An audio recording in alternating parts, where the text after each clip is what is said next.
Olá, amigos! Sejam bem-vindos de volta ao podcast Mitos da Gestão. Neste episódio, nós vamos retornar a um tema sobre o qual já comentamos em outro episódio anterior.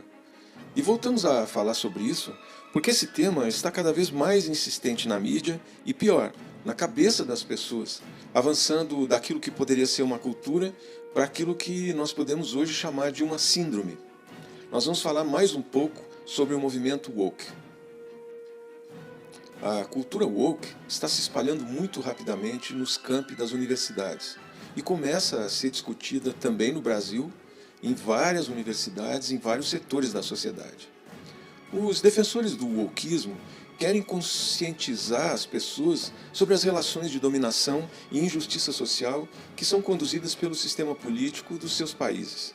Até agora, a área de gestão parece estar ficando de fora dos efeitos da síndrome da cultura woke nas suas manifestações mais extremas, como censura, cultura do cancelamento, assédio online, etc.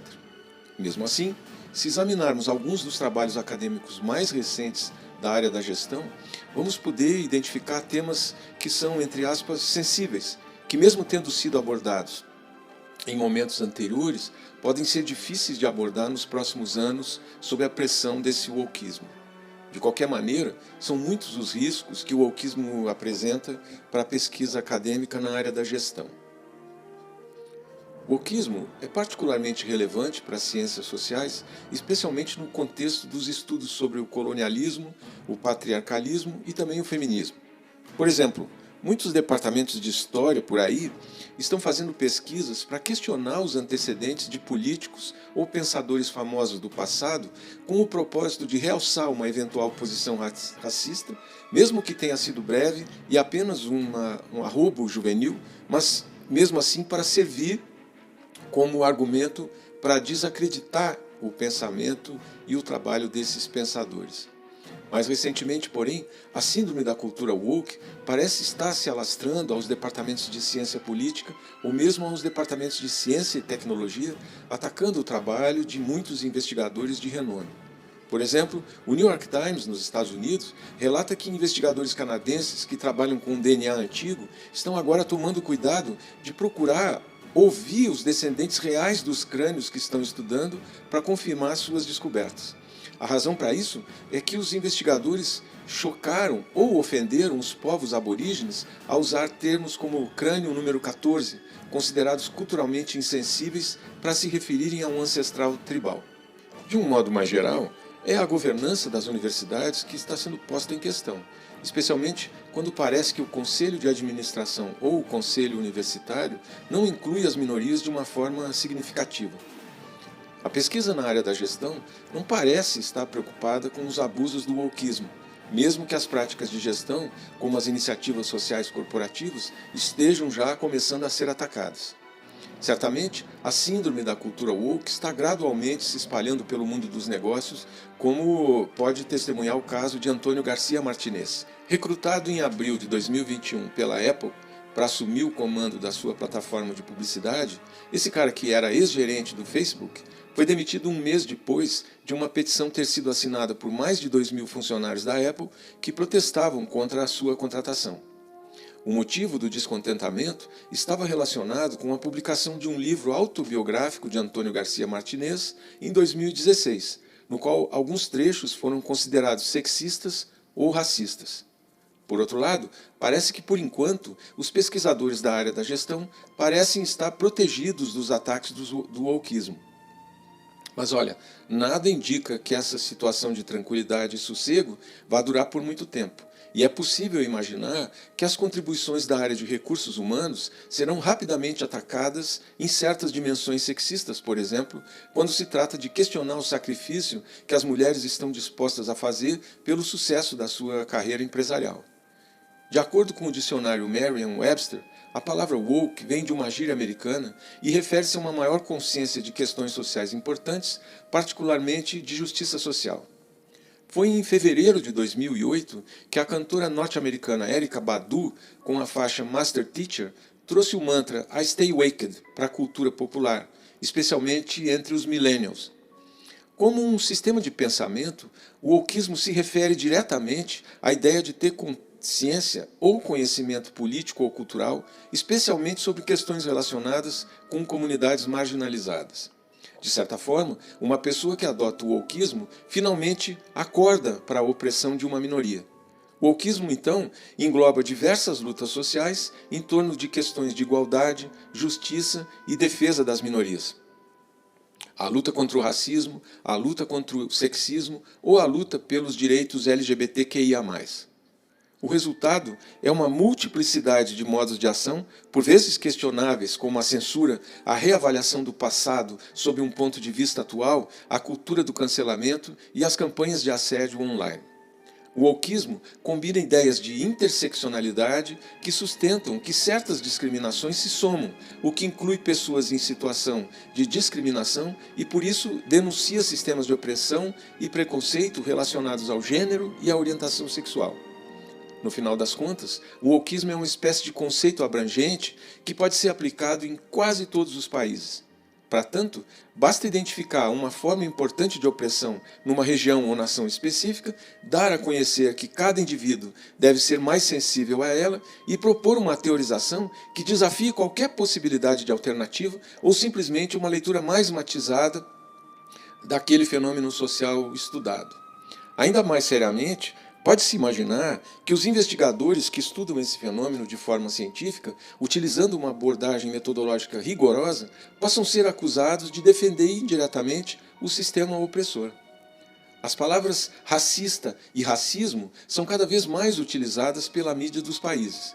Isso é resultado, sem dúvida, do movimento Black Lives Matter e da hashtag StayWoke, que rapidamente se espalhou nas redes sociais americanas e que acabou sendo traduzida para vários países. O caso mais emblemático aqui é o da tradição medieval da disputatio, na qual o debate de ideias mantém o pesquisador e o estudante em um estado de vivacidade que o impede de afundar na letargia.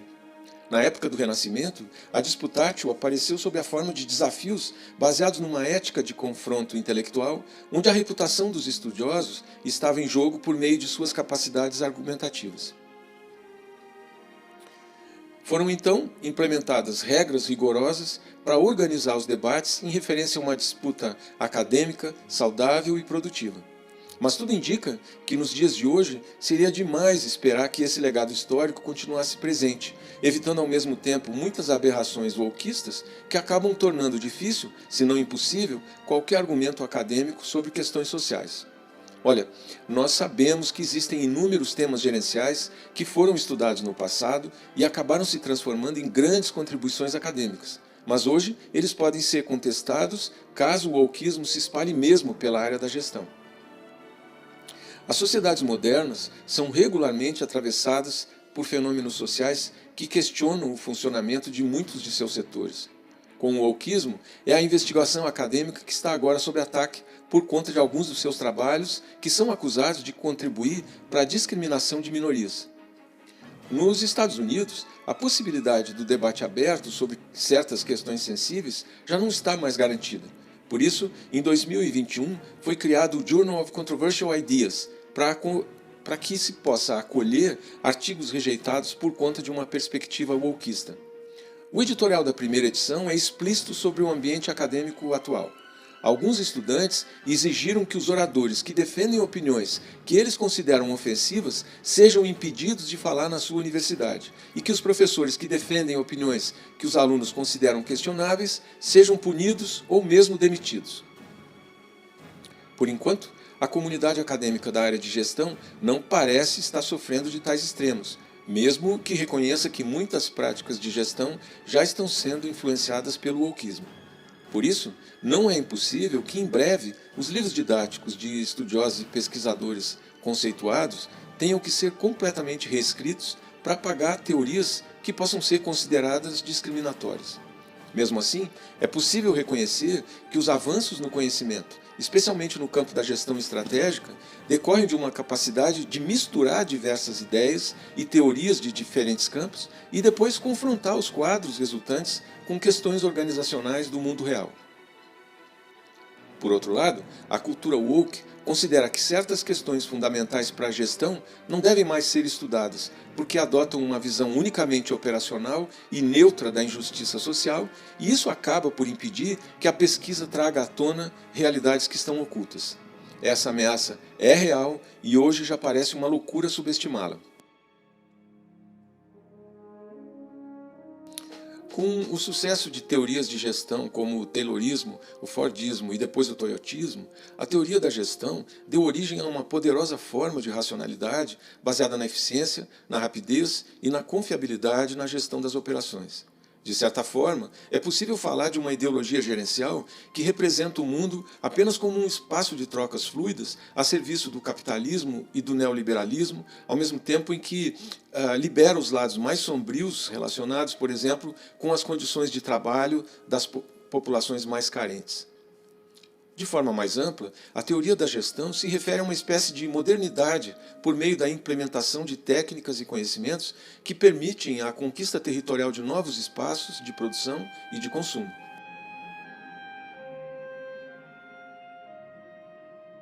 Olha, a implantação consciente dessa polícia linguística acaba sendo uma ameaça direta à liberdade acadêmica e à liberdade de expressão como um todo. Para os wokistas, a polícia linguística é crucial. Essa ideologia crítica da justiça social, que é a base do wokismo, se não for derrotada nessa verdadeira guerra de ideias, vai destruir a base liberal das sociedades modernas. E olha, quando eu falo aqui em liberal, eu falo de princípios que incluem, mas não se limitam, a governo republicano, constitucional, igualdade perante a lei, devido processo legal, compromisso com a razão, a ciência e o conhecimento, a liberdade individual, a liberdade de imprensa, de expressão e de religião.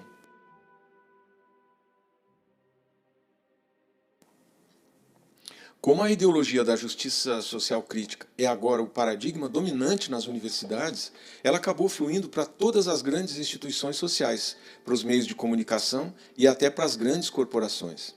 Longe de ser um novo tipo de contracultura, a ideologia da justiça social crítica é agora a corrente cultural dominante. A verdade é que muitos liberais acreditaram que os valores e princípios liberais que sustentam a sociedade ocidental simplesmente continuariam ao longo das nossas vidas. Mas esses valores e princípios estão hoje sob ataque e precisam ser defendidos com energia e coragem. A nossa civilização está em jogo e a sua defesa já está atrasada. Pense nisso.